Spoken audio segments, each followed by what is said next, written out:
যে গণিত পরীক্ষাটি রয়েছে সেই গণিত পরীক্ষার প্রশ্ন নম্বর 5 সেই প্রশ্নের সঠিক উত্তর করতে চলেছে।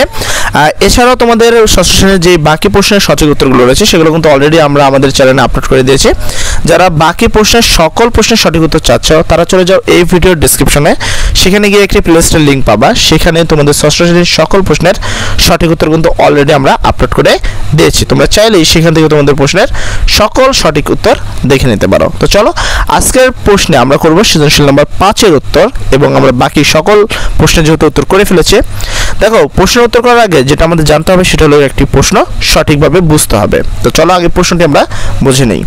তো এই হলো তোমাদের 5 নম্বর প্রশ্ন, যেখানে বলা হয়েছে শাওন একটি দোকান থেকে প্রতিটি কলমের দাম x টাকা হিসাব করে 1 ডজন কলম কিনলো।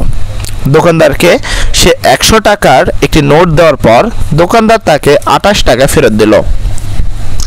সে অন্য একটি দোকান থেকে প্রতিটি 30 টাকা দামের ওয়াইটি খাতা ক্রয়ের জন্য দোকানদারকে 200 টাকার একটি নোট দেওয়ার পর দোকানদার তাকে 50 টাকা ফেরত দিল। ক নম্বর প্রশ্ন, প্রতিটি কলমের ক্রয় মূল্য কত নির্ণয় করো। এখানে কলমের ক্রয় মূল্য কিন্তু x টাকা বলা হয়েছে, তার মানে এখানে x এর মান তোমাকে নির্ণয় করতে হবে। এবং সে কয়টা কলম কিনছে? 1 ডজন। 1 ডজন মানে 12টি কলমের দাম 100 টাকা থেকে 28 টাকা কম। এটা আমরা প্রশ্ন বুঝিয়ে দিব। খ নম্বরে বলা হয়েছে শাওনের ক্রয়কৃত খাতার সংখ্যা এবং খাতা ও কলমের ক্রয় বাবদ মোট খরচ নির্ণয় করো। তো চলো আমরা সর্বপ্রথম 5 নম্বর প্রশ্নের প্রথম প্রশ্নের ক নম্বর প্রশ্নের উত্তরটি দেখে নেই। জানি 1 ডজন সমান 12টি, যেমনটি আমি বললাম। তোমরা হয় ইংরেজিতে লিখবে নাহলে বাংলাতে লিখবে, যেহেতু এখানে x লেখা ছিল তাই এখানে পুরোটাই ইংরেজিতে করা হয়েছে। একটি কলমের দাম হলো x টাকা, অর্থাৎ 1 ডজন বা 12টি কলমের দাম, অবশ্যই একটি দাম যদি x টাকা হয় তাহলে 12টির দাম হবে 12 গুণন x ইকুয়াল 12x টাকা। শতমতে আমি যেমনটা বলেছিলাম 12x টাকার দাম হলো 100 টাকা থেকে 28 টাকা কম, কেননা তোমাকে 28 টাকা কিন্তু ফেরত দেওয়া হয়েছে, তার মানে 100 থেকে 28 টাকা কিন্তু লাগেনি, বাকিটা তোমার টাকা লেগেছে। তাহলে আমরা লিখব 12x সমান 100 মাইনাস 28, যেটা তোমাকে ফেরত দিয়েছে।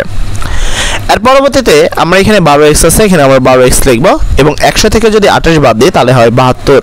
এবং যেহেতু আমি এখানে x এর মান নির্ণয় করব, তার মানে এই 12টা বেশি রয়েছে এবং এই x এবং 12 এর মধ্যে কোনো চিহ্ন নাই, তার মানে কিন্তু এইখানে এইটা গুণ আকারে রয়েছে, এবং 12টা যেহেতু গুণ রয়েছে এপার আসলে সেটা হয়ে গেল ভাগ। অতএব x ইকুয়াল 72 ভাগ 12।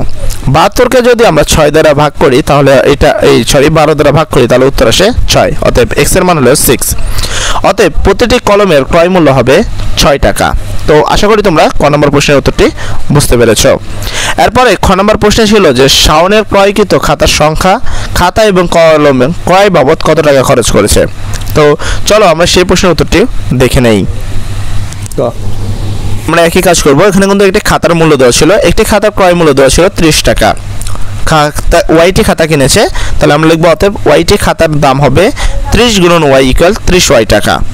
এবং এই খাতা কিনতে তাকে কিন্তু সে 200 টাকা নোট দেওয়ার পর তাকে 50 টাকা ফেরত দেওয়া হয়েছে, তাই এখানে লেখা আছে 30y ইকুয়াল 200 থেকে 50 টাকা মাইনাস, কেননা তাকে 200 টাকা ফেরত দিয়েছে সেটা কিন্তু খরচ হয়নি। অতএব 30y সমান 200 থেকে 50 বাদ দিলে হয় 150। এর পরবর্তীতে সেম কথা আমি এখানেও বলতে পারি যে এখানে 30y এর সাথে এখানে 30 আর y এর মধ্যে কোনো চিহ্ন নাই, তার মানে y এর সাথে 30 আছে গুণ, এবং সেটা এখানে আসবে ভাগ আকারে। তাহলে y ইকুয়াল 150 ডিভাইডেড 30, এবং 150কে 30 দ্বারা ভাগ করলে হয় 5। অতএব y সমান 5। ঠিক আছে। অতএব শাওনের ক্রয়কৃত খাতার সংখ্যা হলো 5টি। খাতার কত? 5টি খাতা। তো এখানে খাতার সংখ্যা পেয়ে গেলাম। এবার মোট ক্রয় মূল্য এখানে বলা হয়েছে, তো আমরা যদি মোট ক্রয় মূল্য বাই করতে চাই সেক্ষেত্রে আমরা লিখব অতএব খাতা ও কলমের ক্রয় বাবদ মোট খরচ। একজনের তোমার কলম কিনতে খরচ হয়েছে 30y প্লাস খাতা কিনতে খরচ হয়েছে 12x।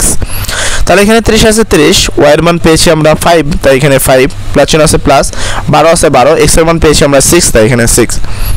30 এবং 5কে গুণ করলে হয় 150, এবং 12 এবং 6কে গুণ করলে হয় 72, দুটাকে যোগ করলে হয় 222 টাকা। তার মানে হলো খাতা ও ক্রয় মূল্য বাবদ মোট খরচ হয়েছে 222 টাকা। আশা করি তোমরা এই প্রশ্নের সঠিক উত্তরটি বুঝতে পেরেছো। এই ছিল তোমাদের খ নম্বর এবং ক নম্বর অর্থাৎ সৃজনশীল নাম্বার 5 এর সঠিক উত্তর। যদি এখন পর্যন্ত তোমরা ভিডিওতে বহাল থাকো এবং আমাদের নতুন কেউ হয়ে থাকো, নতুন সদস্য, নতুন ছাত্র হয়ে থাকো, তাহলে অবশ্যই আমাদের সাবস্ক্রাইব করার সাথে আমাদের ফ্যামিলির একজন মেম্বার হওয়ার জন্য তোমাকে বলা হলো। পাশাপাশি তোমাদের সকল প্রশ্নের সঠিক উত্তর কিন্তু অলরেডি আমরা আমাদের এই চ্যানেলে আপলোড করে দিয়েছি। তার জন্য এই ভিডিওর ডেসক্রিপশন লিঙ্কে চলে যাও, সেখানে গিয়ে একটি প্লেলিস্ট পাবা, সেই প্লেলিস্টের লিঙ্কে যদি ক্লিক করো তাহলে তোমরা তোমাদের সকল প্রশ্নের সঠিক উত্তর পেয়ে যাবা। সর্বোপরি কথা, সবাই ভালো থাকো। আসসালামু আলাইকুম।